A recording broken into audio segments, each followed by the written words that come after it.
जय हिंद दोस्तों, स्वागत है आपका इस वीडियो में। आज की इस वीडियो में बंगाल में नए लॉन्च हुए युवा साथी योजना के बारे में हम पूरी जानकारी देंगे आपको A to Z। जिन लोगों ने अप्लाई कर दिया है उनके भी कई सारे डाउट्स हैं और जिन लोगों ने अभी तक अप्लाई नहीं किया है उनके भी कई सारे डाउट्स हैं। तो चलिए शुरू करते हैं इस वीडियो को। सबसे पहले तो इस वीडियो में हम लोग ये फिगर आउट करेंगे कि इस फॉर्म को भरने के लिए आपकी एलिजिबिलिटी क्राइटेरिया क्या है, क्या क्या डॉक्यूमेंट्स चाहिए, ऑनलाइन या ऑफलाइन कैसे आप इस फॉर्म को भर सकते हैं, और अगर आपने ये फॉर्म भर दिया है तो आप इसका स्टेटस कैसे चेक कर सकते हैं, और सबसे बड़ा सवाल कि इसका पैसा जो है किस महीने के स्टार्टिंग में आपके अकाउंट में आएगा। और एक सवाल ये भी है कि जो लोग प्राइवेट सेक्टर में जॉब कर रहे हैं या फिर जिनकी जॉब कुछ दिनों पहले चली गई है, क्या वो लोग इस फॉर्म को भर सकते हैं।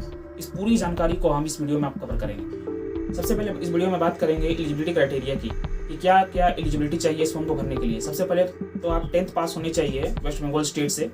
उसके बाद 1 अप्रैल 2026 तक आपका जो एज है वो ऑन द पेपर मतलब डॉक्यूमेंट्स में 21 साल से 40 साल के बीच में होना बिल्कुल जरूरी है। इसके बाद आपको वोटर कार्ड होना चाहिए, 10th का सर्टिफिकेट आपके पास होना चाहिए, आपका एक रंगीन फोटो लगेगा व्हाइट बैकग्राउंड के साथ, उस पर आपका सिग्नेचर भी लगेगा। ये सारे डॉक्यूमेंट्स अगर आपके पास अवेलेबल है तो आप इस फॉर्म को बिल्कुल भर सकते हैं। अगर बात करें इस फॉर्म को आप ऑनलाइन या ऑफलाइन कैसे भर सकते हैं तो मैं आपको बता दे रहा हूँ कि कैसे भरना है आपको ऑनलाइन। सबसे पहले मैं आपको ऑनलाइन बताता हूँ। सबसे पहले आप अपने गूगल पे जाइए, उस पर apsa.wb.gov.in सर्च करिए। उसके बाद जो सबसे पहले वेबसाइट आपके पास खुलता है बांग्लार साथी योजना, एक बंगाली में लिखा हुआ होगा, उस पर आप क्लिक करिए। जैसे उस पर क्लिक करेंगे आपके पास एक पेज खुलेगा जिसमें लिखा हुआ होगा बांग्लार युवा साथी, और उसके पास अप्लाई ऑनलाइन और चेक स्टेटस। अगर आपने फॉर्म को भर दिया है तो आप स्टेटस को चेक कर सकते हैं, और अगर आप इस फॉर्म को भरना चाहते हैं तो अप्लाई ऑनलाइन पे क्लिक करिए। और सबसे पहले अप्लाई ऑनलाइन पे क्लिक करने से पहले आप उसके नीचे में देखिए 10 पॉइंट्स में लिखा हुआ होगा कि क्या क्या डॉक्यूमेंट्स चाहिए, वहाँ पर पहले से मेंशन किया हुआ है। आप उस डॉक्यूमेंट्स को पहले सबसे पहले देख लीजिएगा, उस अकॉर्डिंग ही आप उससे PDF में कन्वर्ट कर लीजिएगा उन सारे डॉक्यूमेंट्स को। देन उसके बाद इजीली आप इस पर अप्लाई कर सकते हैं। सबसे बड़ा सवाल कि अगर आपने अप्लाई कर दिया है तो आप स्टेटस कैसे चेक करेंगे, क्योंकि कई लोगों का प्रॉब्लम क्या हो रहा है ना कि वो जब स्टेटस पे चेक करने जा रहे हैं तो उन्हें कुछ शो नहीं कर रहा है, इनवैलिड शो कर रहा है OTP डालते समय।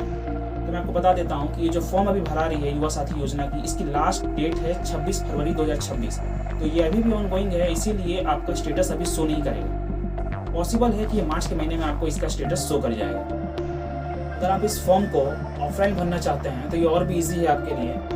मैंने जो डॉक्यूमेंट्स आपको बताए हैं, आधार कार्ड, वोटर कार्ड, माध्यमिक का सर्टिफिकेट, आपके पास अगर कास्ट सर्टिफिकेट हो तो उसका भी जेरॉक्स कॉपी कर लीजिए। अगर नहीं है तो कोई इशू नहीं है। इन सभी डॉक्यूमेंट्स को लेकर आप अपने नज़दीकी जहाँ पर भी आपकी द्वारा योजना सरकार का एक कैंप लगा हुआ होगा, वहाँ पर आप जाइएगा, वहाँ पर एक फॉर्म मिलेगा, उसे फिल करने के बाद ये सारे डॉक्यूमेंट्स को अटैच कर दीजिएगा। फिर वहाँ पर सबमिट करने के बाद आपको एक रसीद मिलेगा और वहाँ पर आपको एक रजिस्ट्रेशन नंबर मिलेगा जिससे कि आप स्टेटस चेक कर पाएंगे। तो इस तरीके से भी इस ऑफलाइन फॉर्म को भर सकते हैं। और सबसे बड़ा सवाल एक और ये है कि क्या जो लोग प्राइवेट जॉब में अभी है या फिर कुछ दिनों पहले या कुछ महीनों पहले उनकी जॉब चली गई है तो वो इस फॉर्म को भर सकते हैं या नहीं। तो आइए मैं इस चीज़ को आपको एक ईजी में आपको एक्सप्लेन कर दे रहा हूँ। जिन लोगों की प्राइवेट जॉब है वो तभी इस फॉर्म को भर सकते हैं जब उनका PF ना कट रहा हो। अगर आप छोटे या बड़े किसी भी पोस्ट में प्राइवेट जॉब में है, अगर आपका अकाउंट से PF कट रहा है तो आप इस फॉर्म को एलिजिबल नहीं है, नहीं भर सकते हैं। लेकिन अगर आपकी जॉब चली गई है और 2 महीने से ज़्यादा का समय हो चुका है तो आप बिल्कुल इस फॉर्म को भर सकते हैं, और ये पैसा आपको आपके अकाउंट में ट्रांसफर होगा जब एलिजिबिलिटी क्रिया देखी जाएगी और अप्रूव कर दिया जाएगा। इस फॉर्म को भरने का जो लास्ट डेट है वो 26 फरवरी 2026 है, लेकिन पूरे चांसेस ज़्यादा हैं कि मार्च तक ये एक्सटेंड होगा। तो अगर आपका कोई डॉक्यूमेंट्स अभी तक नहीं बना है तो आप बिल्कुल आराम से इसे बना लीजिए, देन उसके बाद भी आप इसे अप्लाई कर सकेंगे। और लास्ट में ये सवाल आ रहा है कि कब तक ये जो 1500 रुपये है युवा साथी योजना का आपके अकाउंट में ट्रांसफर होगा।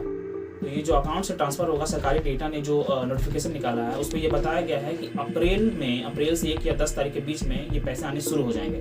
तो अगर इन अप्रैल 1 या 10 के बीच में आपके अकाउंट में पैसा नहीं आता है तो आप समझ लीजिएगा कि आपका फॉर्म को अप्रूव नहीं किया गया है या फिर कुछ प्रॉब्लम हुआ है। तो स्टेटस को चेक करके आपको फिर से इसे रीअप्लाई करना पड़ेगा। इस वीडियो में इतना ही, तब तक के लिए धन्यवाद।